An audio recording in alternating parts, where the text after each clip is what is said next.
Hi అందరికీ, welcome back to my channel. ఇది వచ్చేసి చింతకాయ పచ్చడి అన్నమాట. మా అత్తమ్మ విలేజ్ నుండి తీసుకొచ్చింది.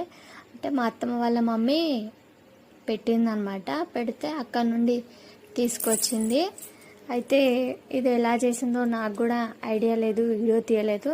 మా అత్తమ్మని అడిగితే చెప్పింది. చింతకాయలు అలాగే మిరపళ్ళు రెండు ఇలా ఒక దగ్గర దంచిందంట, దంచి పెట్టిందంట. మనకు కావాలనుకున్నప్పుడు ఇది దీంట్లో నుంచి కొద్దిగా తీసుకొని అందులోకి కొద్దిగా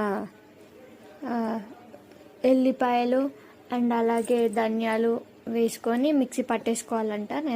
నేను జస్ట్ నార్మల్గానే పట్టేసుకున్నాను.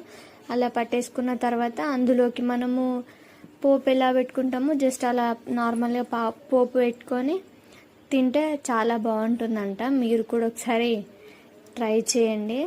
ఇది నార్మల్గా నాకు తెలిసిన మట్టుకైతే చిన్నపిల్లలకి ఫుడ్ స్టార్ట్ చేసే వాళ్ళకైతే అన్నంలో కలిపి పెడుతుంటారు కదా, అట్లా తెలుసు. కానీ ఇది ఎలా పెడతారో క్లారిటీగా తెలియదు. మా అత్తమ్మ నడితే ఇలా చెప్పింది. మీరు కూడా ఒకసారి ట్రై చేయండి. ఏదైనా పాత వంటలు, పాతకాలపు ఫుడ్ లేదా పాతకాలపు పచ్చళ్ళు, మన అమ్మమ్మ వాళ్ళు పెట్టిన పచ్చళ్ళు అయితే చాలా బాగుంటాయి కదా. ఇది కూడా సేమ్ మా అమ్మమ్మనే పెట్టిందనమాట. చాలా బాగుంది. మీరు కూడా ఒకసారి ట్రై చేయండి. అండ్ మన ఛానల్ని